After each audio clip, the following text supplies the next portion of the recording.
Topic হচ্ছে phrase, clause এবং sentence.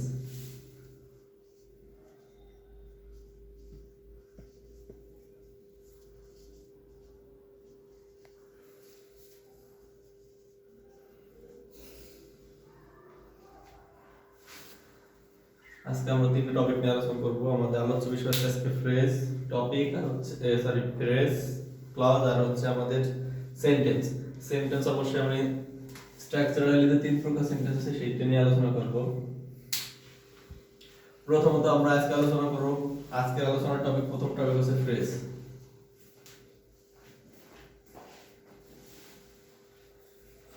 ফ্রেজের Bangla অর্থ হচ্ছে শব্দগুচ্ছ।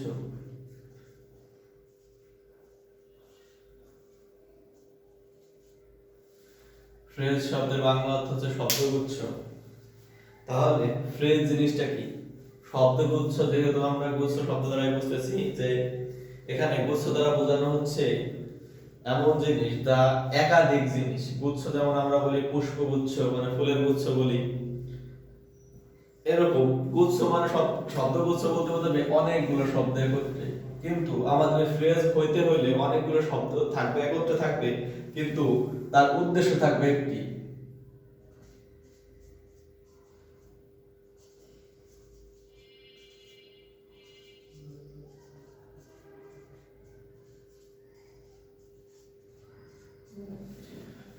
শব্দ থাকবে একাধিক, কিন্তু উদ্দেশ্য থাকবে একটি। এটা হচ্ছে আমাদের শব্দগুচ্ছ বা ফ্রেজ। এখন এইটা হচ্ছে কি ফ্রেজ তারা কি বোঝালো? আমরা আবার বললাম, আমরা বলি যে আবার যে ফ্রেজ মানে হচ্ছে শব্দগুচ্ছ। শব্দগুচ্ছ কি? যে একাধিক শব্দ থাকবে, একাধিক, কিন্তু উদ্দেশ্য থাকবে একটি। শব্দ থাকবে একাধিক, কিন্তু একটি উদ্দেশ্য থাকবে, মানে একটা জিনিস বোঝাবে। যদি আমরা একটা সবচেয়ে ছোট একটা উদাহরণ দিয়ে বুঝাই, যেমন বললাম মাই মাদার, যদি বলতে পারি আমরা, যদি আমরা বলি মাই মাদার, এখানে মাই মাদার বলতে আমার মা বোঝাচ্ছে। ওয়ার্ড আছে দুইটা, কিন্তু আমাদের উদ্দেশ্য একজন মাত্র ব্যক্তি। আমাদের উদ্দেশ্য হচ্ছে যেহেতু একজন মাত্র ব্যক্তি, সুতরাং এটাকে বলা যায় হচ্ছে এটা হচ্ছে একটা ফ্রেজ। কারণ কি? এই যে ওয়ার্ড আছে একাধিক, আমাদের মনে রাখতে হবে ফ্রেজে ওয়ার্ড থাকবে একাধিক, কিন্তু উদ্দেশ্য থাকবে একটা। সমস্যা কোনো না। তাহলে আমাদের ফ্রেজে ওয়ার্ড থাকবে একাধিক, কিন্তু উদ্দেশ্য থাকবে একটি। যার অর্থ হচ্ছে এটাকে আমরা বলতে পারবো তখন হচ্ছে শব্দগুচ্ছ বা ফ্রেজ। আচ্ছা, এই ফ্রেজের সবচেয়ে বড় একটা বৈশিষ্ট্য আছে কি? সবচেয়ে বড় একটা বৈশিষ্ট্য, এর ভিতরে কোনো ভার্ব থাকবে না। এর ভিতরে কোনো সাবজেক্ট এবং ভার্ব থাকবে না। এই ফ্রেজের মাঝখানে কি আলাদা করে, ফ্রেজের মাঝে আলাদা করে কোনো সাবজেক্ট এবং আলাদা কোনো ভার্ব থাকবে না। ফ্রেজের মাঝে কোনো সাবজেক্ট অথবা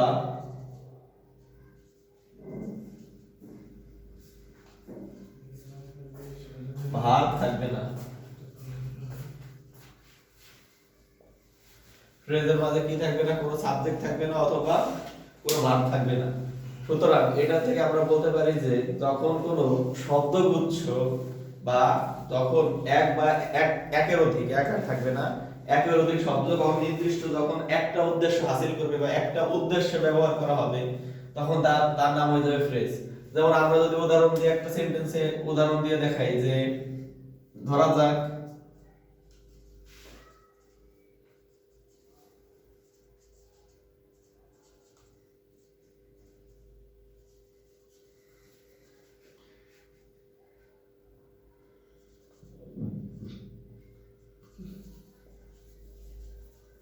আমরা একটা উদাহরণ দিলাম যে the name of our teacher is mister Rahim. এখানে আমরা এইটুকু খেয়াল করলে দেখতে পাবো যে এখানে শব্দ আছে অনেকগুলো। The name of our teacher, আমাদের শিক্ষকের নাম। শব্দ আছে অনেকগুলো, কিন্তু উদ্দেশ্য হচ্ছে একটা। সুতরাং যেহেতু আমাদের এখানে শব্দ আছে 1 2 3 4 5টা, এখানে ওয়ার্ড আছে 5টা, কিন্তু উদ্দেশ্য একটা। যে দ্য নেম বলতে গেলে আলাদা কিছু বোঝাচ্ছে না, আবার আওয়ার টিচার দ্বারা আলাদা কিছু বোঝাচ্ছে না। The name of our teacher একত্রে বোঝাচ্ছে হচ্ছে একজন ব্যক্তি বা একজন শিক্ষক। সুতরাং এইটা যেহেতু একাধিক শব্দ একটা মাত্র জিনিস বোঝাচ্ছে বা একটা উদ্দেশ্য ব্যবহৃত হচ্ছে, এটার নাম হয়ে যাবে ফ্রেজ। আচ্ছা, আর ফ্রেজ সাধারণত কিসের কাজ করবে? ফ্রেজ একটা পার্টস অফ স্পিচের ন্যায় কাজ করবে। ফ্রেজ সর্বদা একটা পার্টস অফ স্পিচের ন্যায় কাজ করবে।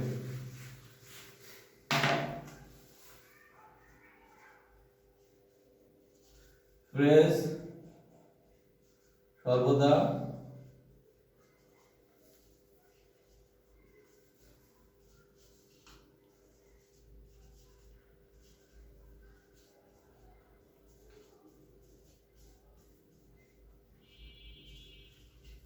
ফ্রেজ সর্বদা একটা পার্টস অফ স্পিচের কাজ করবে। ফ্রেজ সর্বদা একটা পার্টস অফ স্পিচের কাজ করবে।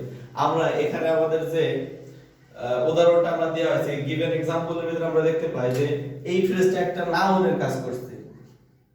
এটা হচ্ছে একটা নাউনের কাজ করছে, মানে এই ফ্রেজটা হচ্ছে এই সেন্টেন্সের সাবজেক্ট। যেহেতু এই ফ্রেজটা এই সেন্টেন্সের সাবজেক্ট, আর একটা সেন্টেন্সের সাবজেক্ট হইতে হলে অবশ্যই তার নাউন অথবা প্রোনাউন হইতে হবে। সুতরাং এখানে ফ্রেজ হচ্ছে কি একটা নাউনের কাজ করছে, আর নাউনের কাজ করছে বলে এটা হচ্ছে একটা সেন্টেন্সের সাবজেক্ট হইতে পারছে, যার কারণে এটার নাম দেব আমরা নাউন ফ্রেজ। তাহলে আমরা এইটুকু বলতে পারি যে যখন কোনো ফ্রেজ একটা সাবজেক্টের কাজ করবে বা কোনো একটা ফ্রেজ যখন অবজেক্টের কাজ করবে তখন সেটা হচ্ছে নাউন ফ্রেজ। যখন একটা ফ্রেজ নাউনের কাজ করবে তার নাম হচ্ছে নাউন ফ্রেজ। যখন একটা ফ্রেজ কখন যদি প্রিপজিশনের কাজ করে তখন সেটা হবে প্রিপজিশনাল ফ্রেজ। আবার যদি কোনো অ্যাডজেক্টিভের কাজ করতে পারে তখন হয়ে যাবে অ্যাডজেক্টিভ ফ্রেজ। সুতরাং আমরা এই আলোচনাকে বলতে পারি যে একটা ফ্রেজের ভিতরে আলাদা কোনো ভার্ব থাকবে না। যেমন এই সেন্টেন্সের ভিতরে আমরা এই সেন্টেন্সের মধ্যে এই শব্দগুচ্ছের ভিতরে আমরা আলাদা কোনো ভার্ব পাচ্ছি না। আর আমাদের এরকম আরো অনেক উদাহরণ দেওয়া যেতে পারে, যেমন বলা হলো আওয়ার টিচার।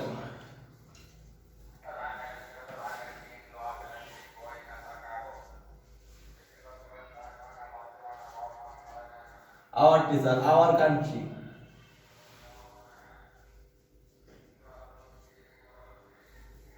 তারপরে আমরা এরকম বলতে পারি the color of the product,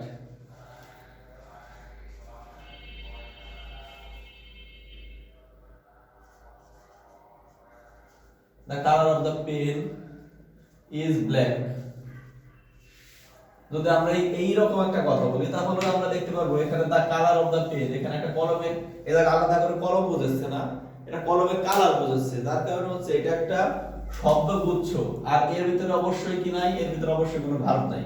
the color of the pen এখানে is এর থেকে শুরু করে is টা হচ্ছে ভার্ব, আর black হচ্ছে এখানে বাকি অংশ বা যেটাকে আমরা এক্সটেনশন বলতে পারি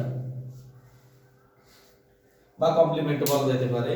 সুতরাং বোঝা যাচ্ছে এটা যে জায়গা যেহেতু the colour of the pen, এখানে দা কালার আলাদা কিছু বোঝাচ্ছে না, আবার দা পেন আলাদা কিছু বোঝাচ্ছে না। সুতরাং the colour of the pen এর জায়গায় সামগ্রিকভাবে একটা পার্টস অফ স্পিচ এর আলোচনা মানে এখানে ব্যবহৃত হয়েছে। যেহেতু এই পুরো অংশটুকু একটা পার্টস অফ স্পিচ এ ব্যবহৃত হয়েছে, সুতরাং এটাকে আমরা একটা ফ্রেজ বলতে পারবো। যেহেতু এটা সাবজেক্টের পজিশন করছে, সুতরাং এটা হচ্ছে একটা নাউন ফ্রেজ। মানে কোনো তো নাই, কোনো পার্টিসিপেন্টের কোনো কথা নাই। আচ্ছা, আপনাদের অনলাইনে যারা আছেন শোনায় কোনো সমস্যা থাকলে একটু বললেন, বা আপনারা শুনতে পাচ্ছেন কিনা একটু জানাই।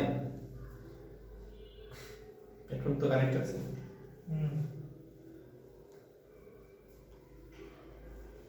ক্লাস ঠিক আছে, আমি বেশি কম্পিউটার চালাই দেখিয়েছি। ঠিক আছে।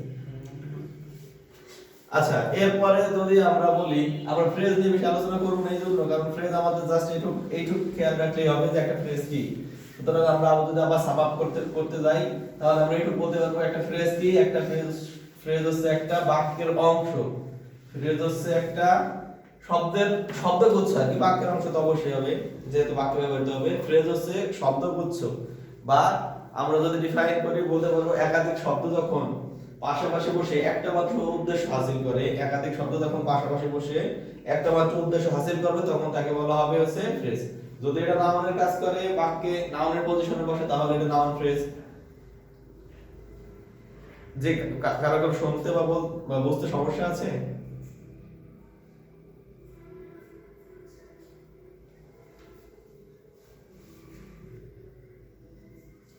ও আচ্ছা, এই নেট জনিত সমস্যা মনে হয়। আপনাদের যদি কোনো কিছু বোঝায় সমস্যা থাকে আপনারা প্রশ্ন করেন, ঠিক আছে? যে বুঝতে পারেন এমন কিছু, কারণ প্রশ্ন না করলে তো আসলে আজকে ক্লাস স্টুডেন্ট তো উপস্থিত নাই, যার কারণে হচ্ছে ফিডব্যাক পাওয়া যাচ্ছে না। আপনার অনলাইনে যারা আছে তারা একটা ফিডব্যাক দিয়ে। আচ্ছা, এরপরে আমরা আলোচনা করব ক্লজ নিয়ে। ক্লজ শব্দের অর্থ হচ্ছে বাক্যাংশ।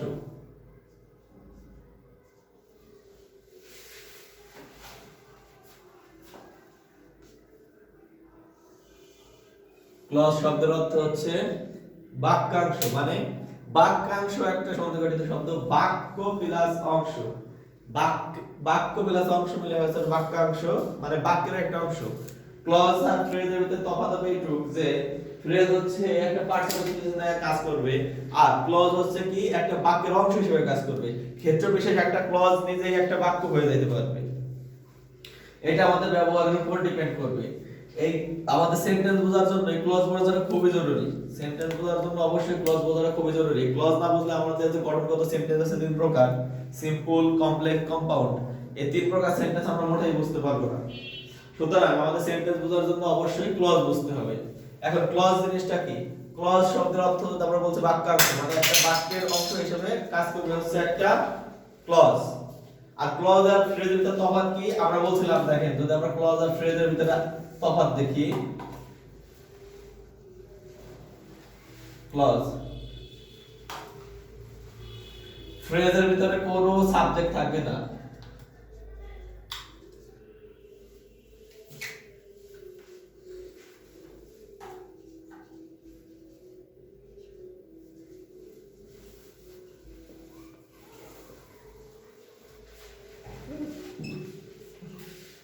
আর ক্লজের ভিতরে অবশ্যই একটা সাবজেক্ট থাকবে।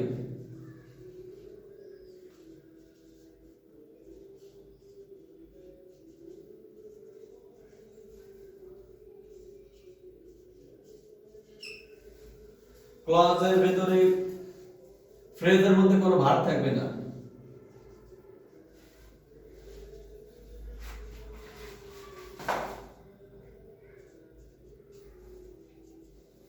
কিন্তু ক্লজের ভিতরে অবশ্যই একটা ভার্ব থাকবে।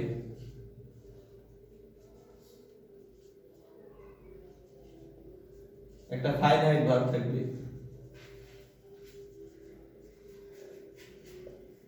এই দুটো জিনিস আমাদের অবশ্যই মাথায় রাখতে হবে যে একটা ক্লজের ভিতরে কখনো কোনো, মানে একটা ফ্রেজের ভিতরে কখনো কোনো সাবজেক্ট থাকবে না, কিন্তু একটা ক্লজের ভিতরে অবশ্যই একটা সাবজেক্ট থাকতেই হবে। সাবজেক্ট না থাকলে ক্লজ হবে না, কিন্তু ফ্রেজের ভিতরে কোনো সাবজেক্ট থাকবে না। এটা গঠনগত দিক দিয়ে বা এমনি সংজ্ঞাগত দিক দিয়ে দুটোর ভিতরে অনেক সময় তফাৎ খুঁজে বের করা কষ্ট, কিন্তু এটা ব্যবহারিক দিক দিয়ে দেখলে বা এটা ওই দিক দিয়ে বিচার করলে, ব্যবহারিক দিক দিয়ে বিচার করলে এটা সহজেই দেখা যায় কি এটা দুটোর ভিতরে তফাৎ হচ্ছে কোথায়। আর একটা ফ্রেজের ভিতরে কোনো ভার্ব থাকবে না, আমরা যেটা আগেই বলছি, কিন্তু ক্লজের ভিতরে অবশ্যই ভার্ব থাকবে। যেমন যদি আমরা একটা এক্সাম্পল হিসেবে আমরা নেই, এখানে একটা এক্সাম্পল বলা যেতে পারে কি যে আওয়ার স্কুল। এখানে ওয়ার্ড আছে দুইটা, ওয়ার্ড আছে একাধিক, কিন্তু উদ্দেশ্য হচ্ছে একটা মাত্র স্কুল, আওয়ার স্কুল মানে আমাদের স্কুল। কিন্তু ক্লজ হিসেবে যদি আমরা ক্লজের একটা এক্সাম্পল নেই, তাহলে আমরা এটা দেখতে পারবো যে বলা হলো ইফ ইউ ওয়ান্ট। যদি আমরা এরকমই নেই যে ইফ ইউ ওয়ান্ট, কিন্তু তাহলে দেখা যাবে যে ইউটা একটা সাবজেক্ট আছে এবং ওয়ান্ট মানে চাওয়া, যদি তুমি চাও, যদি তুমি চাও। অথবা আমরা আরেকটা एग्जांपल দিতে পারি যে আই উইল গো। এরকম যদি দেই তাও আমরা দেখতে পারবো আই এখানে একটা সাবজেক্ট এবং গো হচ্ছে একটা ভার্ব আছে। কিন্তু আমরা এই জায়গায় যদি আরো एग्जांपल নিই, যে আমরা যদি ফ্রেজের দ্বারা একটা एग्जांपल দিয়ে আমরা বোঝার চেষ্টা করি, মনে করলাম যে বললাম দা legs of the chair, the leg of the chair is broken। বললাম যে চেয়ারের পা ভাঙা। আর একটা যেটা আমরা সহজে বোঝা যাবে কি যে আসলে আমাদের সাবজেক্টের পর থেকে, সাবজেক্টের পরে ভার্ব শুরু হয় বা ভার্বের আগ পর্যন্তই আমাদের থাকে সাবজেক্ট। সুতরাং এখানে ইজ যেহেতু একটা ভার্ব আছে, এটাকে ভার্বটাই হচ্ছে ইজ, সুতরাং এই আগ পর্যন্ত পুরোটাই সাবজেক্ট। আর যেহেতু সাবজেক্ট পুরোটা সাবজেক্ট দিলে অবশ্যই একটা এটাকে একটা পার্টস অফ স্পিচ হইতে হবে, একটা সিঙ্গেল পার্টস অফ স্পিচ হইতে হবে। একটা সাবজেক্ট দিলে হইতে হলে অবশ্যই তাকে একটা সিঙ্গেল পার্টস অফ স্পিচ হইতে হবে, যেটা নাউন হবে অথবা প্রোনাউন হবে। দেখা যাচ্ছে যে দা লেগ অফ দা চেয়ার, এখানে আলাদা করে কোনো সাবজেক্ট পাবেন না, মানে আলাদা করে এর মাঝে আলাদা কোনো সাবজেক্ট পাবেন না, এই অংশের মাঝে আলাদা করে কোনো সাবজেক্ট পাওয়া যাবে না। এই অংশের মাঝে আলাদা করে কোনো সাবজেক্ট পাওয়া যাবে না কেন? এখন আপনারা বলতে পারেন যে চেয়ার তো সাবজেক্ট, আসলে এই চেয়ার সাবজেক্ট দ্বারা কি আলাদা করে কিছু বোঝানো যাচ্ছে? এই জায়গা পুরোটাই একটা subject. The leg of the chair মানে চেয়ারের পা। এখানে চেয়ারের পা 1 2 3 4 5টা ওয়ার্ড, 5টা ওয়ার্ড মিলে হচ্ছে আমাদের একটা পার্টস অফ স্পিচ নিয়ে কাজ করতেছে, কারণ আমাদের উদ্দেশ্য হচ্ছে একটা, আমাদের এখানে উদ্দেশ্য হচ্ছে একটা, সেই উদ্দেশ্য হচ্ছে চেয়ারের পা, শুধু চেয়ারও না, শুধু পাও না, আবার এর ভিতরে আমরা খেয়াল করে দেখো এর ভিতরে কোনো ভার্বও না। সুতরাং এটা পুরোটাই একটা সাবজেক্টের নিয়ে কাজ করবে। সুতরাং বলা যায় কি যে এটা হচ্ছে একটা ফ্রেজ, যেহেতু এটা সাবজেক্টের কাজ করছে, আর আমরা জানি একটা সেন্টেন্সে সাবজেক্ট হইতে হলে তার অবশ্যই হইতে হবে নাউন অথবা হইতে হবে প্রোনাউন। যেহেতু নাউনের কাজ করছে, এখানে সাবজেক্ট হয়ে একটা নাম বোঝাচ্ছে বা কোনো কিছু নাম বোঝাচ্ছে, তখন সুতরাং এটা আমরা বলতে পারি নাউন। সুতরাং এই জন্য আমরা বলতে পারি এটা হচ্ছে একটা নাউন ফ্রেজ। আমি আবার বলছি, যদি অ্যাডজেক্টিভের কাজ করে অ্যাডজেক্টিভ ফ্রেজ, যদি প্রোনাউনের কাজ করে প্রোনাউনাল ফ্রেজ, যদি ভার্বের কাজ করে তাহলে ফ্রেজাল ভার্ব বলে বা ভার্বাল ফ্রেজ বলা যাইতে পারে সেটাকে। আচ্ছা, ফ্রেজ নিয়ে আমাদের খুব বেশি আলোচনা লাগবে না, আমরা আগাই, সামনের দিকে আগাই। আমাদের ফ্রেজ সম্পর্কে জাস্ট একটু বেসিক ধারণা থাকলেই হবে, এবং আমাদের ক্লজ সম্পর্কে একটু ধারণা রাখতে হবে কোনটুক যে ক্লজ মানে ফ্রেজ মূলত, সরি ক্লজ মূলত জিনিসটা কি, ক্লজ মূলত জিনিসটা কি, এটা আমরা বলছি আমাদের সেন্টেন্স বুঝতে কোনো কষ্ট হবে না। সুতরাং আমরা ক্লজের ভিতরে চলে আসি, যে আমরা আগেই বলছি ক্লজ হবে কি, যে ক্লজ হবে একটা বাক্যের অংশ, তার ভিতরে অবশ্যই কি থাকবে, একটা সাবজেক্ট থাকবে এবং একটা ভার্ব থাকবে, একটা মাত্র সাবজেক্ট। সে সেন্টেন্সের অংশ হইতে পারে, কখনো কখনো সে সেন্টেন্স হইতে পারে। যেমন আমরা যদি একটা প্রথমে একটা উদাহরণ দেই, আরেকটা উদাহরণ, যে I will go if you want।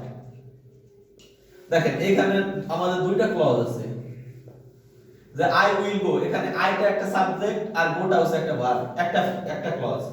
আচ্ছা, এখানে you টা হচ্ছে একটা সাবজেক্ট আর want টা হচ্ছে একটা ভার্ব, সুতরাং আরেকটা ক্লজ। সেক্ষেত্রে আমরা বলতে পারি যে এই সেন্টেন্সে দুইটা ক্লজ আছে। এই সেন্টেন্সে হচ্ছে দুইটা ক্লজ আছে। কারণ দুইটা ক্লজ কেন আছে? কারণ এই জায়গা দেখতে পাচ্ছি আমরা একটা স্বাধীন ভার্ব আছে, মানে একটা স্বাধীন সাবজেক্ট আছে, একটা সাবজেক্ট আছে এবং একটা ভার্ব আছে। এই অংশ একটা আমাদের ইউ একটা সাবজেক্ট এবং ওয়ান টা হচ্ছে একটা ভার্ব। সুতরাং আমরা বলতে পারি কি যে এখানে একটা ক্লজ, এখানে একটা ক্লজ। যে কারণে আমরা বলছি ক্লজ শব্দ অর্থ বাক্যাংশ। যেহেতু এটা বাক্যের অংশ হিসেবে কাজ করছে, এটা বাক্যের একটা অংশ, এটা একটা বাক্যের অংশ, দুইটা অংশ মিলে সম্পূর্ণ বাক্য তৈরি হয়েছে। সুতরাং এ থেকে আমরা বুঝতে পারলাম যে ক্লজ হচ্ছে কি বাক্যের অংশ এবং এর ভিতরে অবশ্যই একটা সাবজেক্ট থাকবে এবং একটা ভার্ব থাকবে। এখন ক্লজের প্রকারভেদ নিয়ে যদি আমরা আলোচনা করি, তাহলে ক্লজ সম্পর্কে আমরা আরো বিস্তারিত বুঝতে পারবো। ক্লজ হচ্ছে সাধারণত তিন প্রকার। ক্লজ হচ্ছে তিন প্রকার। ক্লজ তিন প্রকার।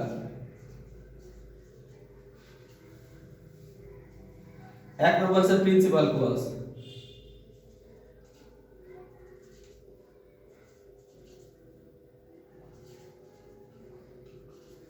প্রিন্সিপাল ক্লজ এর আরেকটা নাম আছে হচ্ছে ইন্ডিপেন্ডেন্ট ক্লজ।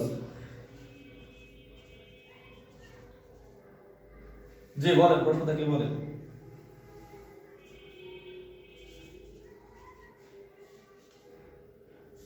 আরেকটা নাম আছে হচ্ছে মেইন ক্লজ।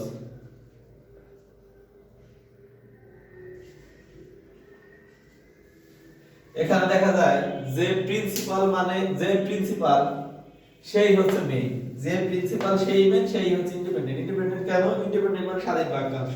স্বাধীন বাক্যাংশ আমরা এই জন্য বলবো যে এটা সংজ্ঞার সাথে এটা অর্থটা আমরা ইংরেজিতে সংজ্ঞা দিলে, যে ক্লজ নিজের অর্থ প্রকাশ করার জন্য আমরা যদি সংজ্ঞাটা লিখি,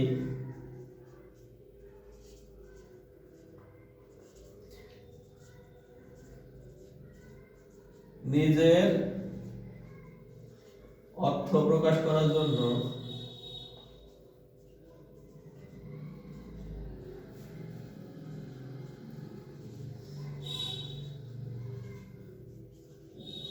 অন্য কোন ফ্রেজের অন্য কোন ক্লজের সাহায্য গ্রহণ করে না।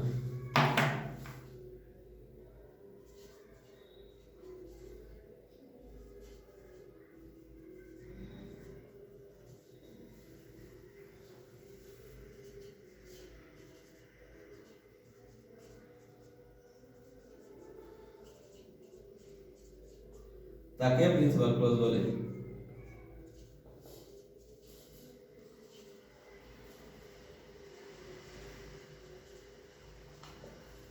তাহলে আমরা দেখতে পাই কি যে ক্লজ নিজের অর্থ প্রকাশ করার জন্য, একটা বাক্যে কোন ক্লজ যখন নিজের অর্থ প্রকাশ করার জন্য অন্য কোনো ক্লজের সাহায্য গ্রহণ করবে না।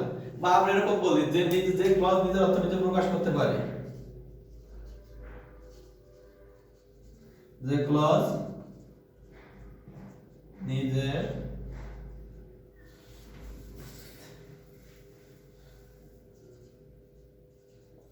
অর্থ নিজে প্রকাশ করতে পারে তাকে প্রিন্সিপাল ক্লজ বলে।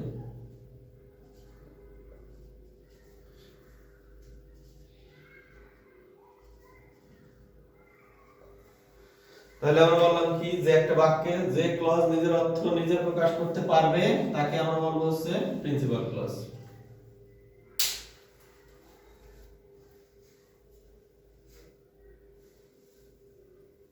এখন প্রিন্সিপাল ক্লজের যদি আমরা একটা উদাহরণ দেই, প্রিন্সিপাল ক্লজের যদি আমরা একটা উদাহরণ দেই, উপরের দিকে উদাহরণ দেই, বলতে পারবো এরকম যে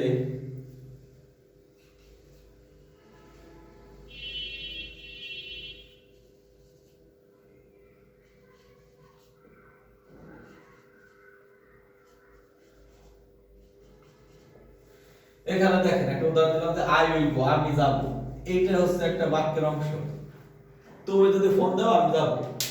ইফ ইউ কল মি, যদি তুমি আমাকে ফোন দাও আই উইল গো, আমি যাব। এখানে যদি তুমি আমাকে ফোন দাও, এইটা হচ্ছে যদি তুমি আমাকে ফোন দাও তাহলে কি, এ কিন্তু নিজের অর্থ নিজে প্রকাশ করতে পারতেছে না, এটা দ্বারা আমরা কোনো ক্লিয়ার কোনো সেন্স প্রকাশ পাচ্ছে না। কিন্তু আই উইল গো যদি আমরা শুধু এইটুক নেই, যদি আমরা এইটুক আমরা বাদ দিয়ে দিলাম, যদি শুধু আমরা এইটুক বলছি যে আই উইল গো, আমি যাব, এর দ্বারা কি একটা ও নিজের অর্থ নিজে প্রকাশ করতে পারতেছে, আমাদের ভিতরে একটা সেন্স ক্রিয়েট হচ্ছে। হ্যাঁ, যে একজন মানুষ যাইতে চাচ্ছে বা যার ভবিষ্যতে যাবে এরকম একটা অভিব্যক্তি ব্যক্ত করতেছে, যার কারণে এটাকে আমরা বলতে পারবো যে ও হচ্ছে একটা প্রিন্সিপাল ক্লজ, কারণ ও নিজের অর্থ প্রকাশ করার জন্য কারো সাহায্য গ্রহণ করা লাগতেছে না। আচ্ছা, এইটা আমাদের জন্য আরো সহজ হয়ে যাবে বোঝা যখন আমরা সাবঅর্ডিনেট ক্লজ বা পরবর্তীতে ক্লজটা আছে সেটা নিয়ে আমরা আলোচনা করব তখন।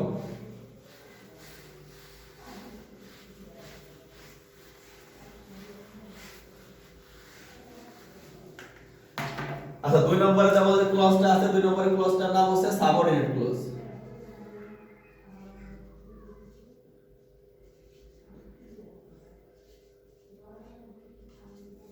সাবঅর্ডিনেট ক্লজ এর আরেকটা নাম হচ্ছে ডিপেন্ডেন্ট ক্লজ।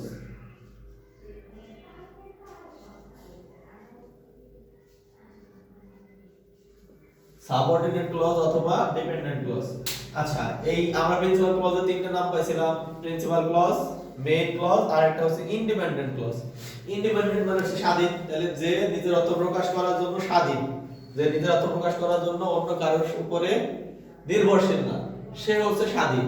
কিন্তু আর ডিপেন্ডেন্ট যেটা বা সাবঅর্ডিনেট ক্লজ যেটা, সেটা হচ্ছে কি আমরা এটাকে এমনি বুঝতে পারতেছি যে ডিপেন্ডেন্ট মানে হচ্ছে কারোর উপর নির্ভরশীল।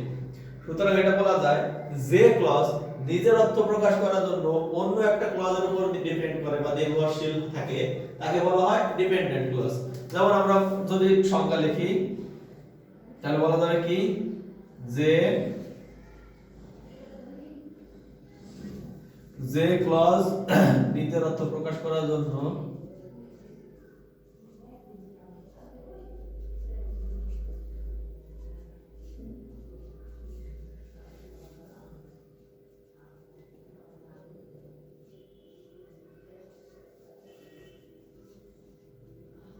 অন্য একটি ক্লজ এর উপর নির্ভরশীল।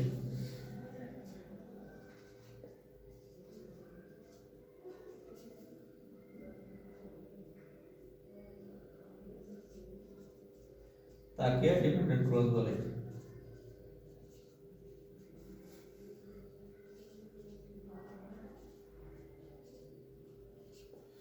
তাহলে আমরা দেখলাম কি যে ক্লজ নিজের অর্থ প্রকাশ করার জন্য আরো একটি ক্লজের উপরে নির্ভরশীল তাকে ডিপেন্ডেন্ট ক্লজ বলে। অথবা এই কথাটা আমরা অন্যভাবে বলতে পারি যে ক্লজ নিজের অর্থ সম্পূর্ণরূপে একা একা প্রকাশ করতে পারে না।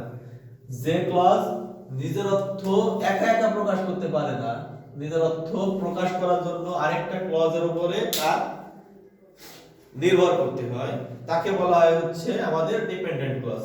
এখন আমরা যদি সেম एग्जांपल দেই, যে एग्जांपलটা আগে আমরা দিছি, তাহলে দেখেন আমরা লিখছিলাম হচ্ছে I will go if you call me। এই বাক্যাংশে এই যে if you call me, যদি তুমি আমাকে ফোন দাও, আর I will go, এই দুইটা আলাদা আলাদা দুইটা ক্লজ। I will go হচ্ছে এটা প্রিন্সিপাল ক্লজ, কারণ I will go আমি যাব, এটা আমাদের একদম ক্লিয়ার একটা সেন্স প্রকাশ করতেছে, যার কারণে আমরা বলতে পারি কি যে I will go হচ্ছে একটা প্রিন্সিপাল ক্লজ। কেন প্রিন্সিপাল ক্লজ? কারণ এই I will go নিজের অর্থ নিজে প্রকাশ করতে পারতেছে, কিন্তু পরের যে অংশ আছে if you call me, যদি তুমি আমাকে ফোন দাও, হ্যাঁ যদি তুমি আমাকে ফোন দাও তাহলে কি, আমাদের এখানে প্রশ্ন রয়ে যায় যে যদি তুমি আমাকে ফোন দাও তাহলে কি, এই প্রশ্ন রয়ে যায় মানে কি, এরপরে আমাদের অবশ্যই কিছু একটা বসাইতে হবে। সুতরাং এইটা হচ্ছে কি একটা সাবঅর্ডিনেট ক্লজ বা ডিপেন্ডেন্ট ক্লজ। এই যে ইফ ইউ কল মি তাহলে কি আই উইল গো, তাহলে আমি যাব। তার মানে এটা আমরা একটু বুঝতে পারলাম যে এই অংশটার অর্থ যদি আমরা ক্লিয়ার করতে চাই তাহলে আমাদের আরেকটা অংশ উপর নির্ভর করতে হবে। বা আমরা एग्जांपलটা এরকম নিতে পারতাম যে if you call me I will go, এরকম আমরা বলতে পারলাম যে if you call me, যদি তুমি আমাকে ফোন দাও, I will go আমি যাব। তার মানে একটু দেখেন যে if you call me এই পর্যন্ত যখন বলবো এটা হইতে পারে একটা clause, if you call me এটা হইতে পারে একটা ক্লজ, কিন্তু এর নিজের অর্থ প্রকাশ করতে পারতেছে না। এর নিজের অর্থ প্রকাশ করার জন্য I will go এর উপর নির্ভর করতেছে, পরের অংশের উপর নির্ভর করতেছে। সুতরাং আমাদের বুঝতে হবে কি যে পরের অংশটা হচ্ছে একটা প্রিন্সিপাল ক্লজ, আর আগের যে অংশটা এইটা হচ্ছে আমাদের সাবঅর্ডিনেট ক্লজ অথবা ডিপেন্ডেন্ট ক্লজ।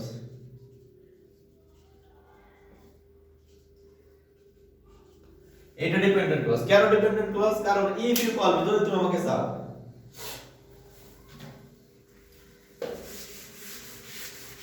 আমি বললাম যে এরকম বলা হইলো যে আমাকে কেউ যদি প্রশ্ন করে যে আপনি কি ক্লাস নেবেন, বললাম হ্যাঁ, যদি স্টুডেন্ট আছে তাহলে ক্লাস নেব। বললাম যে I will conduct A class, I will conduct a class।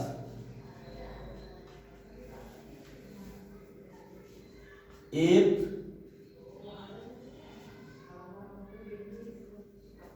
students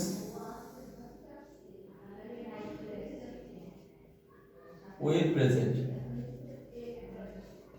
বললাম কি যে I will conduct a class, আমি একটা ক্লাস দিব if, যদি স্টুডেন্ট উইল প্রেজেন্ট, যদি ছাত্রছাত্রীরা উপস্থিত থাকে।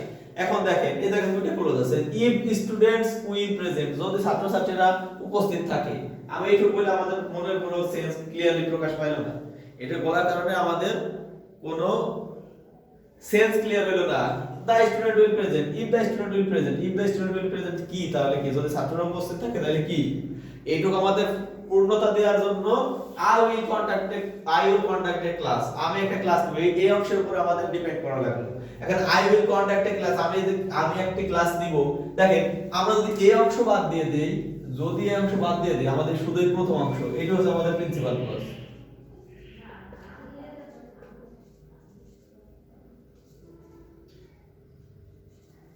আর এইটা হচ্ছে subordinate clause.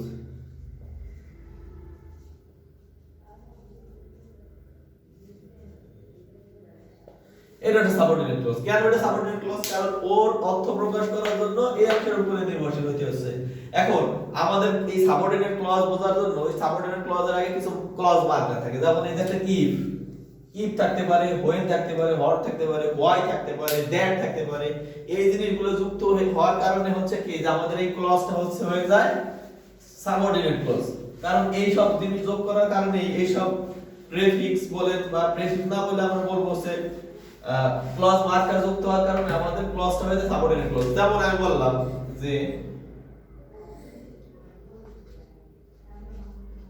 when the teacher will come,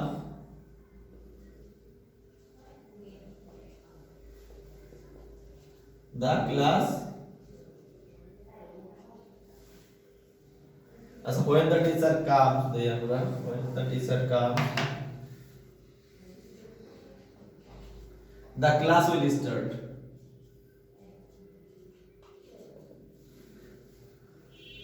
আচ্ছা যখন শিক্ষক আসে বা এটা আমরা ফিউচারে করতে পারি, দুই অংশ আমরা ফিউচারে করতে পারি, সমস্যা নাই। যদি আমরা এরকম বলি যে when the teacher will come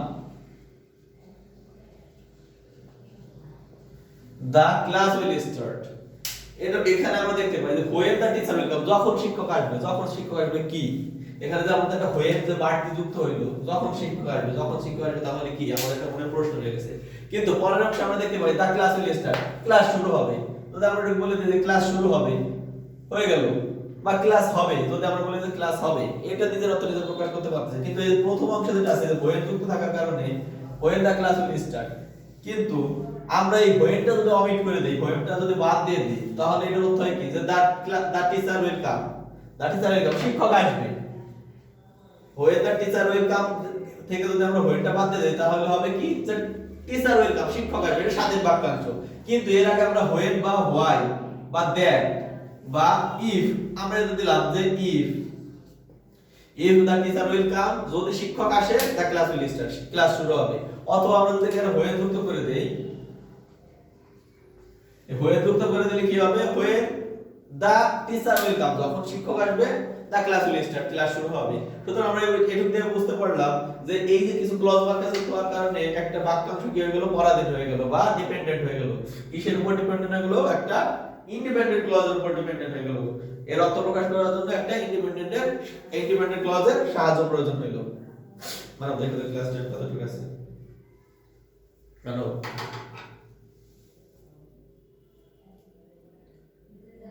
দেখো ক্লাস টাইম কতটুকু আছে, এক সেশন শেষ হয়ে গেল না দেখো। আচ্ছা স্যার পাস 5 মিনিট আছে।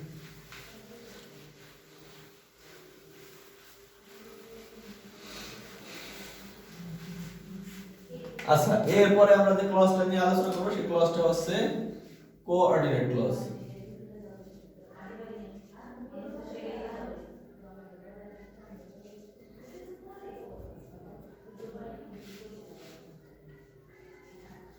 এটা হচ্ছে কোঅর্ডিনেট ক্লজ। কোঅর্ডিনেট ক্লজটা কি, কোঅর্ডিনেট ক্লজটা একেবারে সহজ, এটা আমাদের খুব বেশি দরকার হবে না, জাস্ট জানা শুনে জানা রাখি যে কোঅর্ডিনেট ক্লজ কি। যখন দুটি স্বাধীন বাক্যাংশ কোনো কোঅর্ডিনেটিং কনজাংশন দ্বারা যুক্ত হয়, যখন কোনো দুইটা প্রিন্সিপাল ক্লজ বা স্বাধীন বাক্যাংশ কোনো কোঅর্ডিনেটিং কনজাংশন দ্বারা যুক্ত হয়, তখন তার নাম হয়ে যায় কোঅর্ডিনেট ক্লজ। কোঅর্ডিনেটিং কনজাংশন গুলো আগে আমরা একটু দেখে নেই।